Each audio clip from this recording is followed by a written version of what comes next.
Après l'adoption de son furet, souvent on se demande quelle cage est la plus adaptée. Nous, au refuge, la cage qu'on utilise, qu'on aime vraiment le plus, c'est la Ferret Nation. Si c'est la double, en fait, c'est celle-là qu'on va vraiment privilégier. L'autre alternative qu'on peut avoir, c'est la Critter Nation. La seule différence, c'est vraiment l'espacement entre les barreaux, sinon c'est exactement la même cage.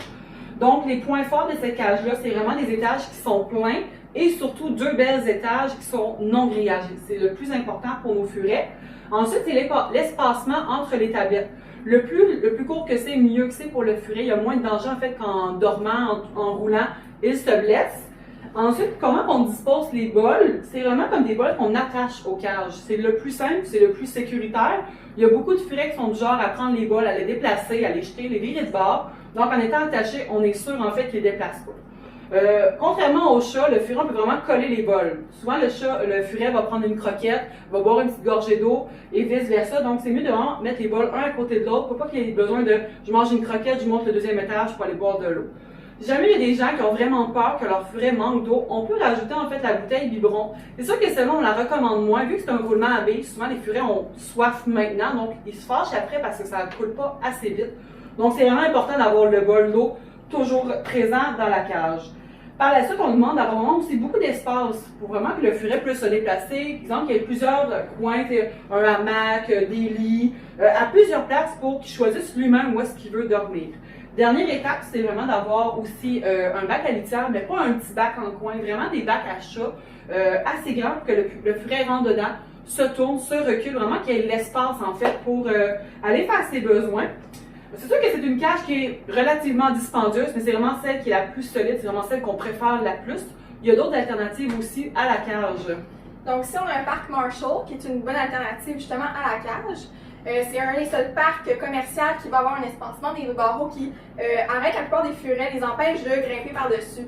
Certains vont quand même réussir à sortir de ce parc-là. Donc, dans ce cas-ci, on peut mettre des panneaux de coroplast ou de plexiglas, ou même recouvrir le dessus ici des espèces de triangles à rideau de douche, dans le fond, qui vont essayer de faire une surface qui va être difficile à grimper pour le furet.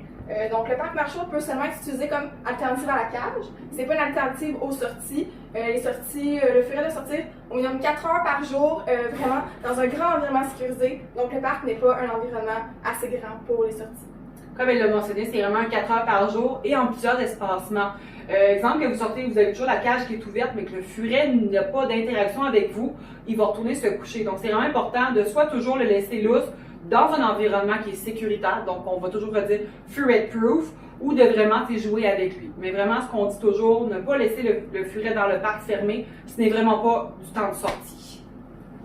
Donc, depuis le début, on vous parle du terme furet proof, donc c'est le moment où on vous en parle. Dans le fond, dès qu'on parle d'une sortie d'un furet, on en revient toujours à notre 4 heures, c'est vraiment important d'avoir une pièce qui est sécurisée. Le mot d'ordre, en fait, à toujours se rappeler, c'est dès que la tête passe, le reste du corps passe. Donc, il y a plusieurs étapes à suivre pour vraiment rendre une pièce qui est furet proof. Donc, premièrement, il faudrait s'assurer qu'il n'y ait pas de trou dans la pièce, pas de trou qui mène à l'extérieur, dans les murs. On peut aussi vérifier les électroménagers comme la sécheuse. Le tuyau d'échappement de la sécheuse est très dangereux. Les furets, souvent, ils vont sortir à l'extérieur par là. Aussi, la sécheuse en tant que telle est quand même un très grand danger pour le furet qui peut entrer à l'intérieur. Puis, on part la sécheuse. Ensuite, on a tout sécurisé en arrière, aussi la sécheuse en dessous. Tous les électroménagers de la maison, finalement, le four, le frigo. Ensuite, on veut sécuriser les hauteurs aussi, les escaliers, les tables hautes. On veut vraiment s'assurer qu'ils ont pris accès à rien qui peuvent grignoter. Donc, du caoutchouc, des chaussures, la nourriture qu'on aurait laissé traîner. On veut vraiment s'assurer qu'ils n'ont pas accès à ça. Ensuite, les plantes aussi dans la maison qui peuvent être très toxiques pour le furet. On ne veut pas qu'ils puissent y avoir accès, qu'ils puissent les grignoter. Les parfums, tout ce qui est parfum sent bon, les huiles essentielles, c'est vraiment toxique au furet, juste les respirer, c'est vraiment dangereux pour eux, même si c'est naturel, c'est vraiment pas bon pour eux. Donc, tout ce qui est furet-proof, c'est jamais terminé. Il faut toujours continuer à revérifier toutes ces choses, tous les coins, toutes les nouveautés dans l'environnement, il faut vraiment s'assurer que c'est toujours furet-proof. Ouais. C'est aussi anodin, mais tu sais, comme on parle d'un divan qui est comme peut-être pas dangereux, mais dès qu'il y a un mécanisme, par exemple comme un divan-lit, un aileron, en fait, c'est les divans où on tire le bras, dès qu'on le referme, c'est assez fort pour tuer votre furet. Donc, c'est vraiment important, dès que votre furet est en liberté avec vous dans une pièce, qu'il y a des mécanismes. On va vraiment s'assurer que le furet n'est pas là quand on va le fermer. Ensuite, jamais on veut comme des choses aussi comme simples et niaiseuses, mais les hamacs, souvent on pense pas à ça, mais tu sais, exemple qu'un furet est en train de jouer dedans, il se pogne dedans, puis on s'en rend même pas compte, il pourrait même s'étrangler avec son propre hamac, exemple qu'il y aurait des trous qui a roulé dedans. Donc c'est vraiment toutes des choses qu'il faut vraiment surveiller à tous les jours. Une fois qu'on s'est assuré que tout est vraiment sécuritaire, dans le fond, qu'il ne peut pas grignoter du plastique, pas de chaussures, exemple que vous avez un tas de linge qui traîne, tu sais, vraiment, qu'on ramasse le linge, qu'on le met dans la laveuse, ça peut être aussi très dangereux. Donc, c'est vraiment s'assurer qu'il n'y a rien qui traîne, qu'on a toujours accès à notre furet.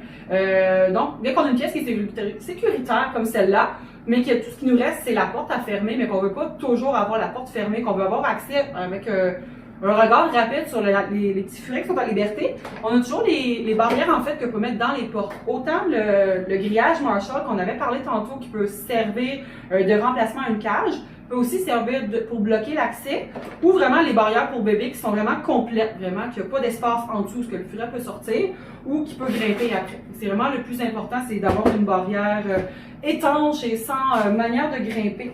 Donc, comme avait dit aussi ma collègue, c'est vraiment important de toujours revérifier le furet proofing, dans le sens que à tous les jours, dès qu'on déplace un meuble, on rajoute un nouveau truc, on s'assure en fait que le furet, c'est pas dangereux pour lui, qu'il n'y a pas de danger dans le fond, qu'il puisse en manger des morceaux, qu'il fasse des occlusions, ou qu'exemple, qu'il saute sur un divan, qu'il tombe en bas, qu'il se casse une patte. C'est toutes des affaires qui peuvent arriver aussi anodines que soudain.